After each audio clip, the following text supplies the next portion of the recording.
And we are back with the last part of ranking the cantrips, starting with the illusion cantrips. There is only one, and it's called Minor Illusion, and it is amazing.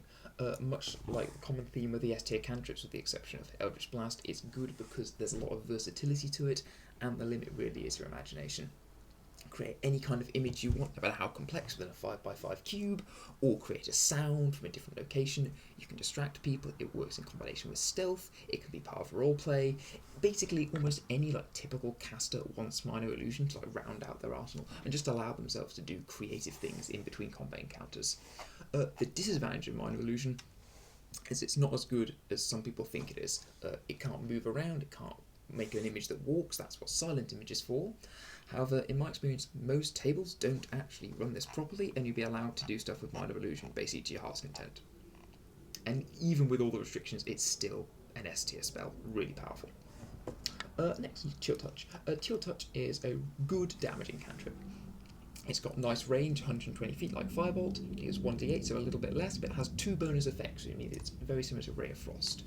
It stops enemies from regenerating health, which is really good if they either have healing spells, which is pretty rare, or just active regeneration each round, which is quite common.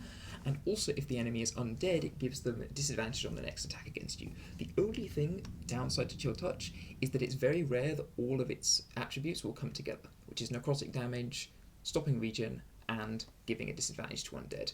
Mainly because if you're fighting an undead that has regen, it's usually powerful enough that it also has resistance to necrotic. So usually you'll only be getting 2 of the 3 bonuses. But even then, really good spell. I'd say probably actually slightly better than Ray of Frost, just because stopping regen on stuff like a boss is a pretty big deal. It's essentially the equivalent of plus 10 damage. And if you had a spell that red deals plus 10 damage against important, powerful undeads, you're probably going to take it. And then we've got Toll the Dead. Toll the Dead is a good spell. It's not amazing. I think a lot of people often go glazy eye when they see it because they think, ooh, 1d12, that's the biggest dice. But much like other damage cantrips, because you're not adding your modifier to it, it's not that impressive.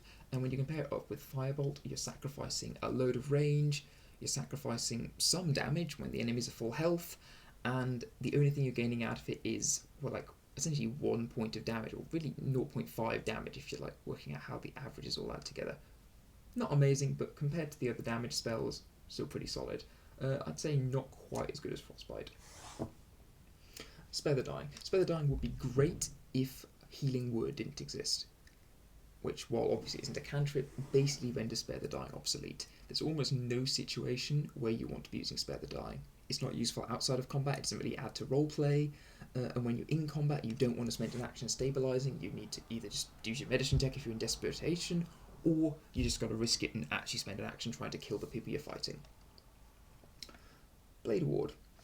Blade Ward is a spell that I had to look up before making this because I almost never see it used, and there's a reason for that. It's because it's bad. It's very bad. In fact, it is so bad it might be bordering on True Strike territory. Similar problem to why True Strike is bad. If I never explained it before, I'd go, True Strike is bad because you're spending your turn setting up for something next turn, when you might as well spend your turn doing something, and then doing something next turn. Blade Ward, you spend a turn or an action giving yourself resistance. Now, what's that going to do in terms of progressing the fight? You're not going to do anything that turn, and then you'll take half damage, and then you take your next turn. Why not just do whatever you're going to do on your next turn on the turn you cast Blade Ward? Yeah, I've talked myself into it. It's in True Strike tier. Up next we have Resistance, which is similar to Guidance. Whereas Guidance is for ability checks, Resistance is for saving throws. Fortunately, it's not that great because ability checks are often quite common and you have a lot of warning when you're going to be doing them, so you can cast Guidance in preparation.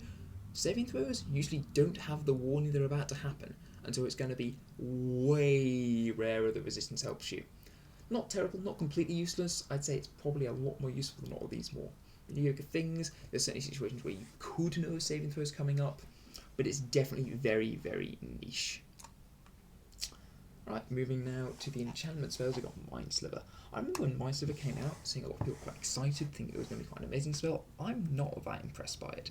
The range is kind of bad, the damage is bad, and the effect of making your next ability thing more likely to hit, but not guaranteed, this weird thing. So the situations where you want Mindsaver in your arsenal really is more later levels, because at later levels is when you'll have more powerful spells, and those are the situations where you want to have them land is more important. At the early stage, it's probably more important to have a good cantrip than it is to have a cantrip making your level 1 spells hit. That being said, it still beats out a lot of the other bad cantrips, so it's probably around B tier. I'd probably put it... I'd rather have Mindsaver than Toll the Dead, but I think Frostbite and the other things come with that beat it out. And we got Friends. Friends is a really good cantrip that is often used or made out to be better than it is. Having advantage on charisma checks against someone is really good, and the downside is really pretty bad because it can irreparably damage your relationships with people in the game. NPCs, I mean, this isn't going to cause fights between you and your friends, hopefully.